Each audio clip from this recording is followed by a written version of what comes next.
Hey guys, welcome to another edition of VGU Talks, and let's talk games. Today is the day we've been waiting for. Overwatch is now out on all platforms, we're enjoying it, having a good time, I know I've been. And what you're seeing on screen now is the leftover beta footage that I had.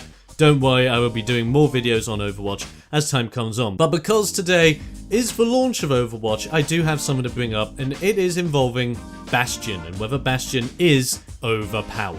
So yes, do I think Bastion is overpowered? Well, let's go over his damage output, shall we? First, let's go over his two modes, Recon and Sentry mode. Recon mode allows Bastion to use his assault rifle arm, which can deal 20 damage per bullet, but then suffers from fall off at long ranges. This rifle also fires around 8 shots a second with a 20 bullet magazine. Now with this in mind, you can possibly deal 160 damage per second as long as you keep to a good range against your target. What makes this even more powerful, however, is that there is no recoil on the weapon as well, causing the DPS to potentially rise depending on aim. Already things seem too good to be true, but just wait till we do the numbers on his Sentry mode. Whilst in this mode, Bastion's chain gun can fire 30 rounds per second, dealing about 15 damage per shot, resulting in 450 damage per second as long as you are at an optimal range. Again, with no recoil or even an overheat mechanic, on this minigun, Bastion's DPS stays as one of the highest amongst the Overwatch roster. And that is pretty nuts in amongst itself. But let's keep going. If we are judging the damage that he can do in Sentry mode whilst fighting against foes, then only the healthiest of characters would be able to tackle him head on. However, this is only if you are taking him on from the front. Characters such as Tracer, Reaper, even Genji, even though Genji can also take him with the front with his ricochet ability, can get behind him with high speed and deal incredible damage up close to stop him once and for all. Also, characters like Hanzo, Widowmaker and Symmetra can deal damage from afar if he stays stationary for a long amount of time. With this to consider, Bastion can be countered in both of his forms, and therefore I cannot say that he can be claimed as overpowered, but can be seen more as an unbalanced hero.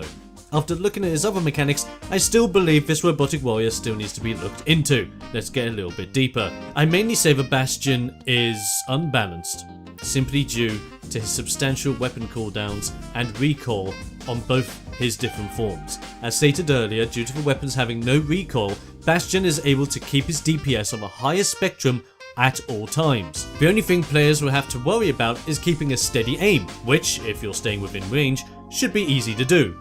Following this is a lack of cooldowns, obviously not including his ultimate ability.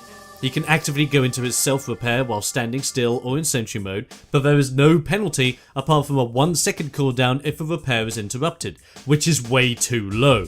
On top of this, activating Reconfigure to change modes takes anything from 0.5 to 1 second to complete. Upon activating and deactivating this, you can also quickly reload your initial weapon, which can take up to 3 to 4 seconds to complete depending on which mode you are in. This results in Bastion being able to reload any of his guns faster than anyone else in the cast, which is pretty nuts. Bearing in mind that Bastion is not an attack unit. He is classed as a defense hero and he has this much of an insane level of DPS. This is where I'm getting at, people. If he was set as an attacker, I wouldn't have a problem with this damage output, because attackers should have substantial amounts of damage output, and their downside should be that they're squishy. Pretty darn squishy. But Bastion is classed as a defensive unit. He is not squishy at all. He can take a bit of a blow, which is fine, and his skill set is all built around defending certain locations, which again is perfectly fine. But with this level of damage output and no fall off with anything he brings to the table, I genuinely think Bastion is not necessarily overpowered, but definitely unbalanced. So how will we go about balancing Bastion? Well, here are a few things that I think Blizzard can keep in mind.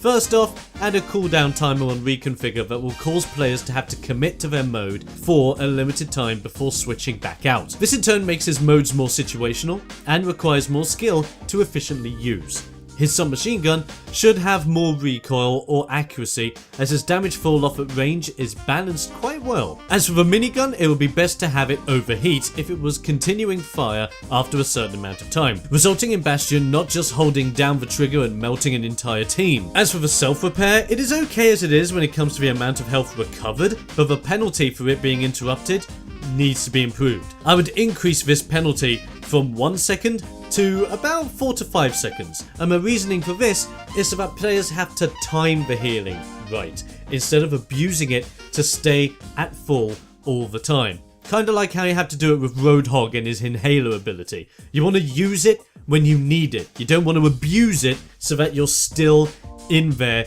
dealing insane amounts of damage. At least this is where I think. Now with these changes, I think Bastion can be made better as a skill-based defensive character. Note, I do not hate Bastion, in fact I truly love him, but I do think that his skill set is too powerful in some cases in comparison to the other heroes. Now that I'm said with my piece and I've given you my opinions on this, even a few ideas of how he can be tweaked, let me know what you guys think. Do you think Bastion is overpowered, unbalanced, or do you think he's actually perfectly fine as he is? Let me know your thoughts in the comments below, and I'll see you guys next time for another edition of VGU Talks.